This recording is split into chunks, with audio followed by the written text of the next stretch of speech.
talvez tenha chegado a hora de nós abordarmos os clássicos dos quadrinhos, né? E nada melhor para começar do que a gente começar sobre morcegos? Não. Mas não tem nada a ver com o vírus, não. Esse morcego aqui é bacana.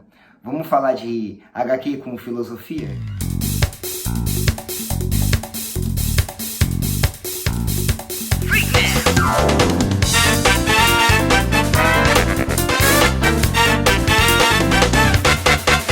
Ready?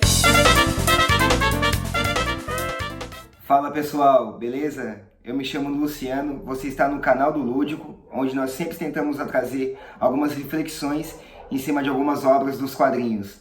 E eu acho que o quadrinho que nós vamos falar hoje, tem muita gente já que aguarda, o pessoal tá pedindo bastante que comece a falar desse ícone dos super-heróis. Mas antes eu queria deixar um abraço aí para o pessoal que anda contribuindo muito com os conteúdos aqui do vídeo. Queria mandar um abraço pro Rafael aí, do DPN, pro Gil novamente, por toda a atenção que ele dá nas perguntas que eu faço, e pro Henrique também, do Passa HQ. Abraço para vocês aí, obrigado por estar acompanhando o canal.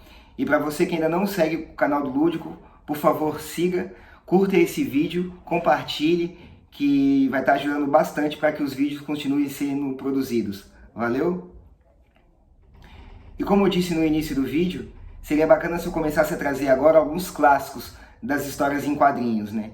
E será que dava para começar melhor do que falando sobre Batman, o Cavaleiro das Trevas? Essa HQ aqui é uma HQ capa dura, lançada pela Panini. Ela foi lançada com várias capas, né? Essa, para mim, particularmente, é uma das que eu gosto mais, com esse Batman exausto, né, ferido. Eu acho bacana demais essa obra. E as outras capas têm capas icônicas também, como a do Raio, né, que é famosa, a do Superman versus o Batman, que eu também acho muito bonita, mas essa aqui é minha preferida. Bom, ela é desenhada, né, e escrita pelo Frank Miller. A arte final é do Klaus Jason. E o que eu posso falar do Frank Miller? Esse cara, ele é uma montanha-russa, né, dos quadrinhos. Ao mesmo tempo que ele lança obras de qualidade, como o próprio Batman, Cavaleiro das Trevas, 300 de Esparta, fez uma visita bonita no Demolidor, que para muitos são as melhores fases, os melhores arcos do Demolidor estão nas mãos do Frank Miller.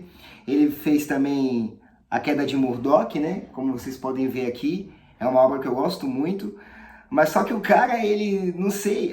fez Sin City também, né? Como eu ia esquecendo, Sin City, sensacional. Mas o cara também já pisou na lama milhares de vezes, né? Ele fez Cavaleiro das Trevas, que é a continuação desse Batman aqui, que é uma vergonha. A arte parece que é feita com preguiça, né? Desenhou deitado, ao contrário de Cavaleiro das Trevas, que muitas pessoas criticam também a reminiscência, né, com relação ao traço dele, mas assim, eu acho que casa muito com o tipo de história que ele quer contar aqui. Mas agora, por que essa obra é tão importante, né? Bom, o Cavaleiro das Trevas ele foi lançado em 1986. Era o final, permeados ali pelos anos 80, o final da Era de Bronze, né? Onde os quadrinhos eles ainda eram abordados, né, com um viés um tanto quanto infantil, né? O Adams e outros autores ainda conseguiram fazer algumas histórias com uma pegada um pouco mais madura, mas nada que fosse tão abrangente quanto o lançamento de Cavaleiro das Trevas. Junto com Cavaleiro das Trevas, no mesmo ano, foi lançado o Watchmen, para que vocês tenham ideia de como a década de 80, né, que é a fase moderna dos quadrinhos, ela foi um divisor de águas, né? E qual que é o plot, né, dessa HQ? Na narrativa do Frank Miller, ele nos apresenta um Bruce Wayne de 55 anos de idade. Ele já havia se aposentado, né, com as atividades do Batman, e ele estava vivendo numa Gotham extremamente caótica. A Gotham que o Miller ele apresenta em Cavaleiro das Trevas, para mim é a mais obscura, a que eu teria medo de transitar, é a que passa a sensação de caos de verdade. porque ele brinca até com o clima, né? Porque nós percebemos que está muito quente e quando está frio, está muito frio, e o quão essa mudança de temperatura afeta o ânimo, né, de quem reside em Gotham. Também existe nessa cidade uma gangue, né, ela que contribui também muito para esse caos, é a gangue de mutantes, que são jovens e adolescentes que cometem as maiores atrocidades dentro de Gotham. Nossa, é muito pesado o que eles fazem, né? Tem estupro, para mim tem até uma passagem muito triste no qual uma garçonete ela tá retornando para casa e um desses mutantes coloca uma bomba uma granada, né, na bolsa dessa garçonete e ela explode dentro do metrô. Isso nossa, para mim é muito chocante. E além do Bruce Wayne, o Miller ele também traz o Jim Gordon, né, que está próximo de se aposentar. Ele vai ser substituído por uma comissária mulher com o nome de Ellen Indel, né, que ela parece o Jim Gordon no começo da carreira. O Batman ele até destaca isso. E quando o Batman, esse Batman que é apresentado aqui, ele tem um pensamento de saudade, né, com relação ao alter ego dele, né, ao Batman. Porque em vários momentos ele mostra, ele fala, na verdade, que tem um monstro gritando dentro dele, que algo quer sair, né, e além de ele ter alguns pensamentos com relação a desleixo, né, com a vida, ele até deixa claro em alguns momentos em que seria bom morrer naquele momento, ele ainda se incomoda com tudo que está acontecendo na cidade. Em um determinado ponto ele está assistindo a televisão, né? E ele começa a ver que todas as notícias são ruins, né? Notícias de caos na cidade. E ele começa a não se controlar com relação àquilo. E até que ele encontra o filme do Zorro passando. E para os mais íntimos do Batman sabem, né? Que o Zorro tem uma representatividade muito grande na história dele, porque os pais dele foram assassinados logo depois desse espetáculo, né? E aquilo acaba trazendo uma lembrança de tudo o que aconteceu naquela noite para ele. E esse trecho é muito bonito do Frank Miller, porque ele não usa balões de diálogo. Ele apenas deixa que as imagens falem por si e demora em torno de 30 quadros, até o momento em que o assassino da família do Bruce Wayne, o Joey Dill, ele puxa o colar de pérolas da Martha e acontece, né, toda a tragédia na vida do pequeno Bruce Wayne. E quando ele tem esse gatilho, assistindo o Zorro, ele volta à ação com o intuito de oprimir, né, todos esses baderneiros que estão agindo em Gotham. Só que, como a gente sabe, a causa da ação dos vilões em Gotham, dos grandes vilões de Gotham, são as atitudes do Batman. Então, com o retorno dele, outros dois grandes vilões aparecem na trama, que é o Harvey Dent, né, o Duas Caras, e o Coringa. Existe um trecho que não vale a pena dar spoiler agora, mas de uma interatividade do Harvey Dent com o Bruce Wayne que é bastante tocante e é muito bacana. O Miller ele também inova com a presença do Robin em Cavaleiro das Trevas. O Robin aqui ele é vivido pela Carrie Kelly, que é uma jovem, né? E ela acaba despertando o anseio de lutar contra o crime depois do retorno do Batman, né? E após ela ter sido salva pelo Homem-Morcego, né? Essa Robin, ela é muito carismática, é bacana a atuação dela na HQ, teimosa também, como a grande maioria dos Robins, né? E eu achei bacana demais o Miller ter inserido uma mulher para poder viver o Robin, né? Agora, um personagem importantíssimo a gente abordar, que aparece em Cavaleiro das Trevas, é o Superman. E a representatividade desse Superman na obra do Frank Miller, ela é digna de questionamentos, né? Porque mais do que em qualquer outra obra, aqui o Superman ele é um escoteiro, na verdade ele é até um recurso do Estado americano, né? O presidente que é satirizado pelo Miller na obra do Cavaleiro das Trevas é o Reagan. E o Reagan, ele acaba mandando o Superman fazer uma porrada de coisa que é com intenção exclusiva dele, né? Então, existe uma guerra fria, né, na ilha de Corto Maltese, e o Reagan ele pede para o Superman ir lá e apoiar o governo, ao contrário da União Soviética que está apoiando os rebeldes, né? A Guerra Fria, para quem não sabe, ela foi uma disputa estratégica e conflitos indiretos entre os Estados Unidos e a União Soviética. Ela durou ali entre o final da Segunda Grande Guerra, né, que foi de 1945, até a extinção da União Soviética em 1991. Bom, ela foi Guerra Fria porque não houve o conflito direto, por causa da inviabilidade de vitória em uma batalha nuclear, né? O Reagan ele deu início na Guerra Fria à chamada Guerra nas Estrelas, que era uma corrida espacial entre Estados Unidos e União Soviética. Além dos questionamentos tecnológicos, né, existia todo esse embate idealista entre os Estados Unidos e a União Soviética. Bom, então o Superman, obedecendo o presidente dos Estados Unidos, ele vai lá e causa maremotos, destrói recurso bélico dos rebeldes e faz o que os Estados Unidos costuma fazer de melhor, né? Que é influenciar o resultado de guerras alheias em prol de benefícios próprios. E então o Reagan vê toda essa confusão que está acontecendo em Gotham City e pede pro Superman ir lá frear o Batman, né? Então acontece um dos maiores embates entre super-heróis e para mim a forma como o Bruce Wayne do Frank Miller lida, né, com toda a superioridade do Superman é muito bacana. Eu acho demais, apesar de eu não ser um cara que concorda, né, com as atitudes desse Bruce Wayne do Frank Miller. Isso a gente vai estar tratando um pouco mais pra frente. Mas assim, a obra é sensacional, vale muito a pena conferir. Quem não conhece tá perdendo.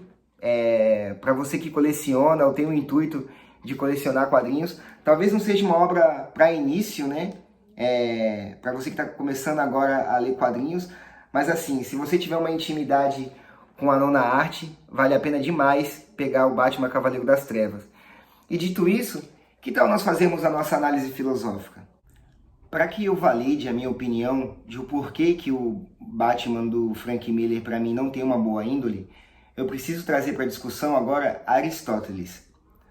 O Aristóteles ele foi um filósofo grego, discípulo de Platão, que escreveu um livro chamado Ética a Nicômaco.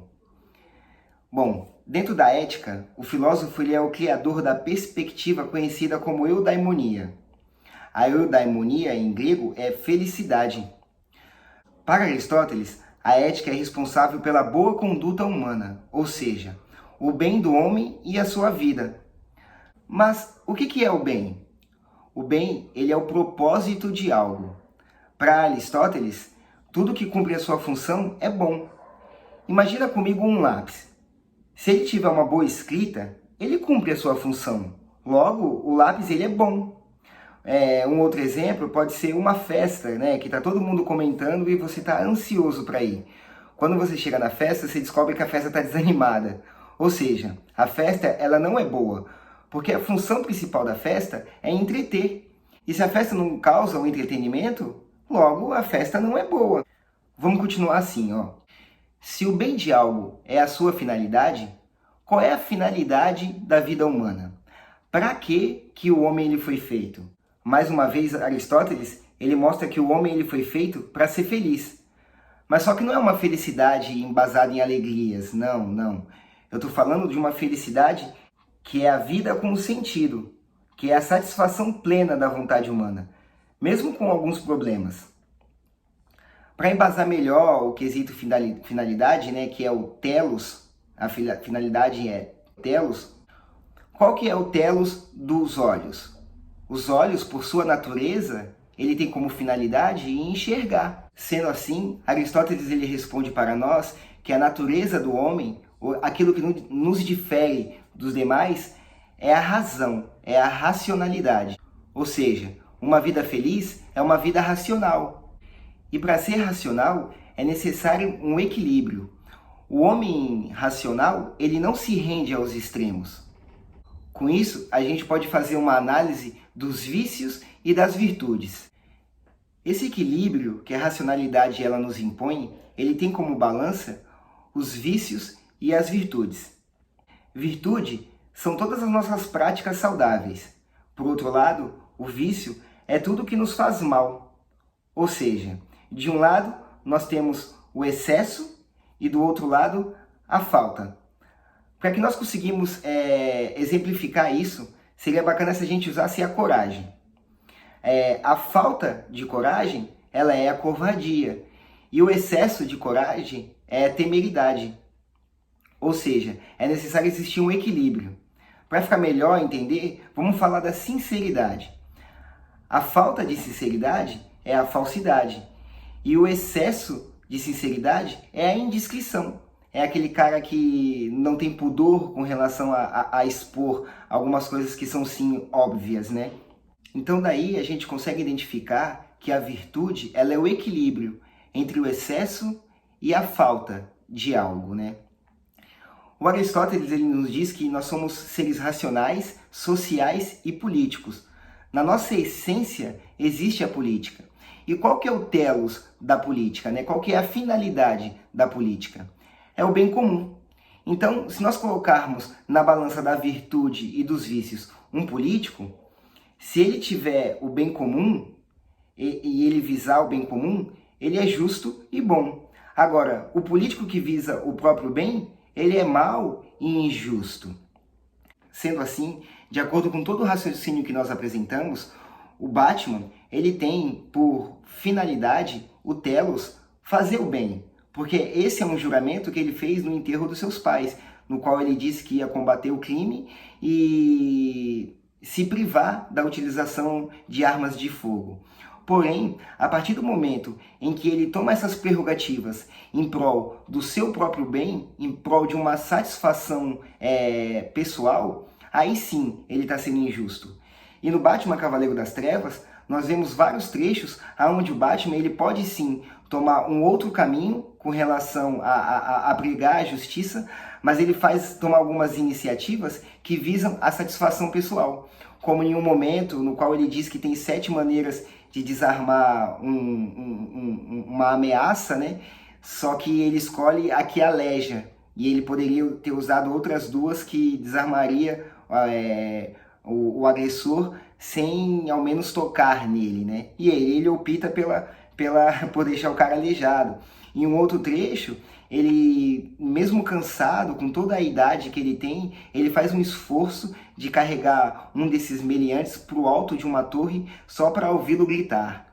Então, com base nisso, nós conseguimos observar o quão egoísta acaba sendo esse Batman, no qual ele baseia suas atitudes com uma premissa falsa de estar fazendo um bem, mas na verdade ele quer uma realização pessoal com relação ao retorno do que ele verdadeiramente é, que é sim um monstro, né?